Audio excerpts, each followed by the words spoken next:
আমরা অনেকেই এই ভাষণটা সম্পর্কে জানি না। আমরা অনেক ভাষণ নিয়ে এখন গর্ব করি। নবী করিম সাল্লাল্লাহু আলাইহি ওয়াসাল্লামের এই যে সর্বশ্রেষ্ঠ ভাষণ, এটা কতজন জানেন? বিদায় হজের ভাষণ। কতজন জানেন বিদায় হজের ভাষণে নবী সাল্লাল্লাহু আলাইহি ওয়াসাল্লাম কি বলেছিলেন উম্মতকে? আমরা একটু আপনাদেরকে শোনাবো, শুনিয়ে ইনশাআল্লাহ লেকচারটা শেষ করব। নবী করিম সাল্লাল্লাহু আলাইহি ওয়াসাল্লাম এই দিনে 31টা বিষয়ে উম্মতকে নির্দেশ দিয়েছেন। 31টা বিষয়, সবগুলো বলার সময় পাওয়া যাবে না, আমি কয়েকটা কথা বলছি। নবী করিম সাল্লাল্লাহু আলাইহি ওয়াসাল্লাম সবার সামনে দাঁড়িয়ে দীর্ঘ 23 বছর অক্লান্ত পরিশ্রম করে দাওয়াতি মিশন কমপ্লিট করার পরে সবাইকে সমবেত করে একটা হজ করলেন। হজ করার পরে তিনি গুরুগম্ভীর কণ্ঠে বলছেন, হৃদয়ের সমস্ত আবেগ বের করে দিয়ে বলছেন, হে জনগণ, আইয়ুহান নাস, হে জনগণ, আমি জানি না আজকের পর তোমাদের সাথে আমি কখনো মিলিত হতে পারবো কিনা। চিন্তা করেন, সাহাবীরা সামনে দাঁড়িয়ে আছেন, নবীজি দাঁড়িয়ে এই কথাটা বলছেন, হে জনগণ, আমি জানি না আজকের পরে আমি তোমাদের সাথে মিলিত হতে পারবো কিনা। অতএব যে ব্যক্তি আজকে আমার এই কথাগুলোকে স্মরণ রাখবে, সে যেন অন্যের কাছে এই কথাগুলো পৌঁছে দেয়। হতে পারে যার কাছে পৌঁছে দেওয়া হচ্ছে সেই এই কথাগুলোকে বেশি সংরক্ষণ করতে পারবে। আল্লাহ পাক তার প্রতি রহম করুন যে আমার এই কথাগুলোকে অন্যের কাছে পৌঁছে দিবে। নবীজির ভাষণ। এরপর নবীজি বলছেন, জেনে রাখো নিশ্চয়ই তোমাদের পরস্পরের, মুসলিমদের পরস্পরের সম্পদ, পরস্পরের রক্ত, পরস্পরের এই যে জান, মাল, ইজ্জত, এগুলো একে অপরের জন্য হারাম। মুসলিমদের পরস্পরের রক্ত, পরস্পরের ইজ্জত, সম্মান একে অপরের জন্য হারাম। এর হানি করা একে অপরের জন্য হারাম। ঠিক যেমন আজকের এই দিন হারাম, এই শহর হারাম, এই মাসও হারাম। নবী করিম সাল্লাল্লাহু আলাইহি ওয়াসাল্লাম বলছিলেন, জেনে রাখো 3টা বিষয়ে যেন তোমাদের অন্তর কখনো খেয়ানত না করে। 3টা বিষয়ে তোমাদের অন্তর যেন কখনো খেয়ানত না করে।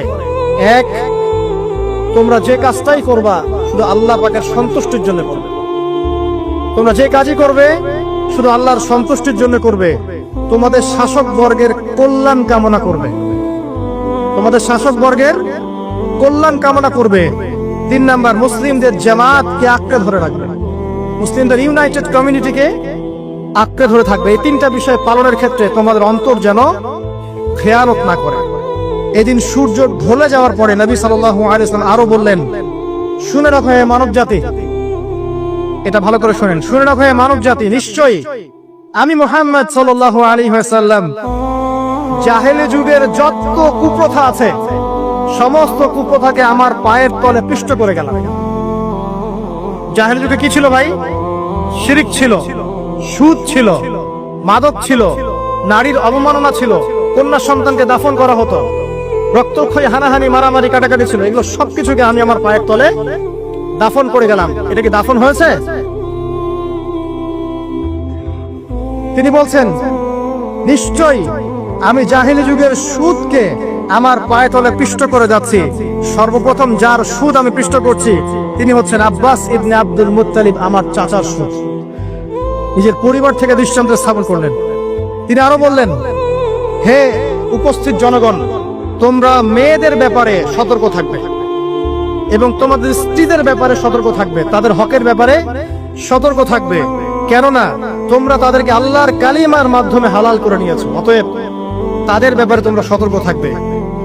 তোমাদের উপর তাদের হক হচ্ছে তোমরা যা খাবে, যা পরবে, তাদেরকেও তাই খাওয়াবে, তাই পরাবে। আর তাদের উপর তোমাদের হক হচ্ছে তারা তোমাদের বিছানায় এমন কাউকে আসতে দিবে না যাদেরকে তোমরা অপছন্দ করো। নবী করিম সাল্লাল্লাহু আলাইহি ওয়াসাল্লাম আরো বলছেন, এই দিন, আইয়ুহান নাস, হে মানব জাতি, তারাকতু ফিকুম আমরাইন, জেনে রাখো আমি তোমাদের সামনে মাত্র 2টো বস্তু ছেড়ে গেলাম। কয়টা বস্তু? লান তাদিল্লু মা তামাসসাকতুম বিহিমা, তোমরা কোনোদিন পথভ্রষ্ট হবে না যতদিন এই 2টা বস্তুকে আঁকড়ে ধরে থাকবে। কিতাব আল্লাহ, আল্লাহর কিতাব, ওয়া সুন্নাতে নবীহি, এবং তার নবীর সুন্নাহ। তিনি আরো বললেন, আল মুসলিম, জেনে রাখো প্রকৃত মুসলিম সে ব্যক্তি, মান সালিমাল মুসলিমুনা মিন লিসানিহি ওয়া ইয়াদিহি, যে ব্যক্তির হাত এবং জবান থেকে অন্য মুসলিম নিরাপদ থাকে সেই ব্যক্তি হচ্ছে প্রকৃত মুসলিম। আল মুহাজির, আর প্রকৃত মুহাজির সে ব্যক্তি, মান হাজারা মা নাহাল্লাহু আন, আল্লাহ পাক যা নিষেধ করেছেন সেখান থেকে যে দূরে থাকে সেই ব্যক্তি প্রকৃত মুহাজির, মানে হিজরতকারী। তিনি আরো বললেন, মনে রেখো আমি তোমাদের সবার আগে হাউজে কাউসারে চলে যাব, সুবহানাল্লাহ, এবং সেখানে আমি তোমাদের জন্য অপেক্ষা করতে থাকবো। অতএব শোনেন, অতএব তোমরা আমার চেহারাকে কালিমালিপ্ত করো না, মানে আমার চেহারায় কালিমালিপ্ত করো না, আমার নাম কষ্ট করে দিও না।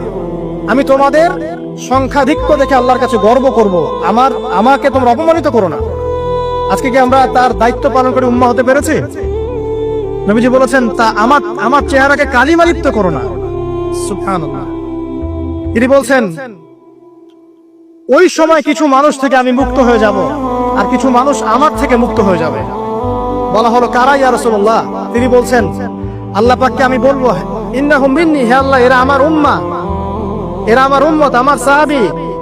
আল্লাহ পাক বলবেন, ইন্নাকা লা তাদরি মা আহদাসা বা'দাক, তুমি জানো না হে নবী, তোমার মৃত্যুর পর এই মানুষগুলো, পরবর্তী মানুষগুলো তোমার দিনের মধ্যে কত বিদআত সংযোজন করেছিল।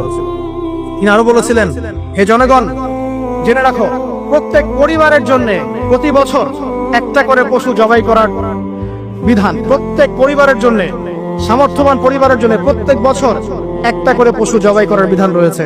তিনি আরো বললেন, মনে রাখো, একজনের অপরাধের শাস্তি আর একজন কখনো পাবে না, আর বাবার দোষে ছেলে কখনো দুষ্ট হবে না, ছেলের দোষে বাবাও কখনো অপরাধী হবে না।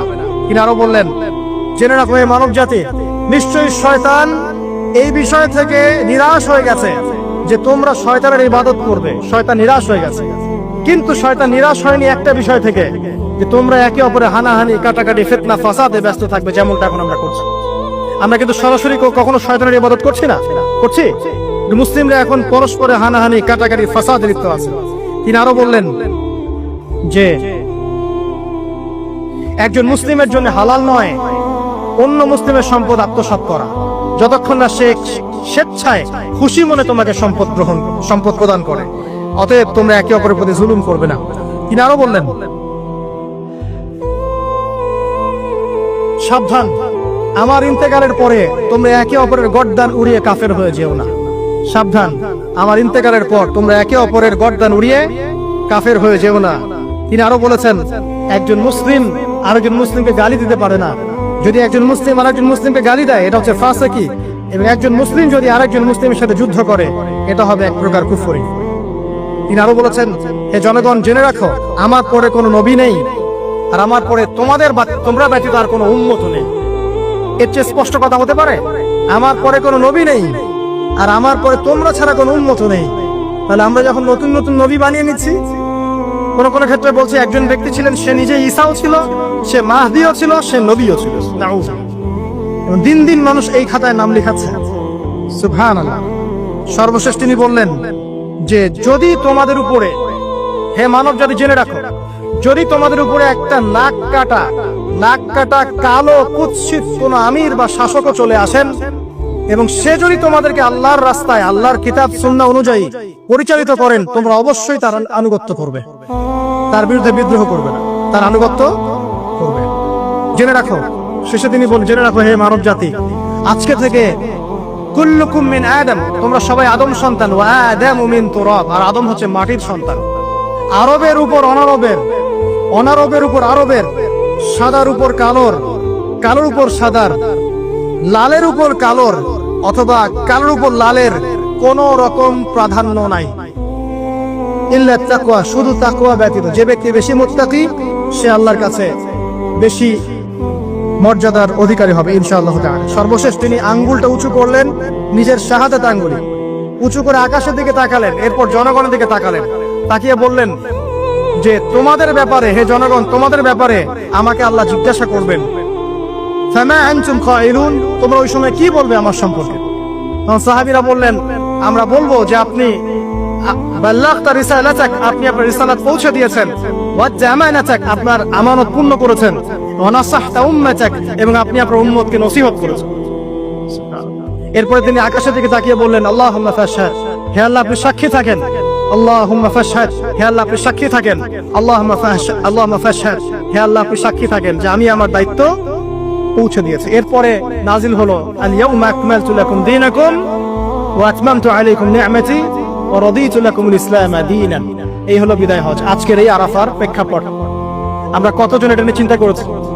এক মিনিট একটু বলে শেষ করি। দেখেন, শেষ ওসিয়ত যেগুলো হয় মানুষের, এটা খুব হৃদয় বিদারক হয় না? বাবা ইন্তেকাল করছেন, সন্তানের জন্য ওসিয়ত করে যাচ্ছেন, মাকে দেখিস ইত্যাদি ইত্যাদি। হৃদয় বিদারক হয় না? মানুষ সারা জীবন মনে রাখে না? বাট আমরা আমাদের এই ন্যাশন, এই উম্মাহ, নবী সাল্লাল্লাহু আলাইহি সাল্লাম উম্মাহ বলে আমরা যারা দাবি করছি, আমাদের মধ্যে বেশিরভাগ মানুষ নবী সাল্লাল্লাহু আলাইহি সাল্লামের শেষ এই নসিহতগুলো ভুলে গেছি আমরা। নসিহতগুলোর মধ্যে সবচেয়ে ইম্পর্টেন্ট ছিল শিরক থেকে দূরে থাকা, সুদ থেকে দূরে থাকা, মুসলিম ভেদাভেদ না করা, শাসকের কল্যাণ কামনা করা, বিদ্রোহ না করে শাসককে উত্তম নসিহত করা। এবং আরেকটা হাদিসে তিনি বলেছিলেন 5 ওয়াক্ত সালাত আদায় করবে, সাওম পালন করে রমজান মাসে, সাধ্যমতো সাদাকা করবে, মুসলিমদের জামাত আঁকড়ে ধরবে, ইনশাআল্লাহ হাসতে হাসতে জান্নাতে প্রবেশ করবে। আও কামা ক্বালা আলাইহিস সালাম। জাহেলি যুগের সমস্ত প্রথা ছেড়ে দেওয়া ছিল আজকের দিনের মূল মর্ম আমরা ছাড়তে পারছি না। সুদ ছেড়ে দেওয়া ছিল মূল মর্ম, ছাড়তে পারছি না। শিরক থেকে বেরোতে পারছি না। বেদাতীদের ব্যাপারে ধমক দেওয়া হয়েছে, বেদাত ছাড়তে পারছি না। খেয়াল করে দেখেন, মুসলিম হানাহানি কাটাকাটি এখনো ছাড়তে পারছি না। ইভেন ধর্মতাত্ত্বিক ভাবে আমরা বহু দল এবং উপদলে বিভক্ত হয়ে গেছে, কারোর সাথে কারো ঐক্য নাই। সব মিলিয়ে নবী সাল্লাল্লাহু আলাইহি ওয়াসাল্লামের শেষ ওসিয়তগুলো, কিতাব এবং সুন্নাহ আঁকড়ে ধরা, এটা আমরা সবাই আঁকড়ে ধরতে পারছি না। আজকের এই দিবসগুলো এই জন্যই আল্লাহ পাক বারবার ফিরিয়ে দেন, যাতে করে এগুলো নিয়ে আলোচনা হয়, আমরা এগুলো জানতে পারি এবং আমল করতে পারি, এই চেতনাগুলো লালন করতে পারি, নিজেরাও শিখি, পরিবারকেও শেখাই, আগামী প্রজন্মকেও শেখাই ইনশাআল্লাহ তাআলা। আশা করছি ইনশাআল্লাহ আমরা যদি নাও পারি, এক সময় এমন একটা প্রজন্ম আসবে যারা নবী সাল্লাল্লাহু আলাইহি ওয়াসাল্লামের উম্মাহর মতো উম্মাহ হবে ইনশাআল্লাহ।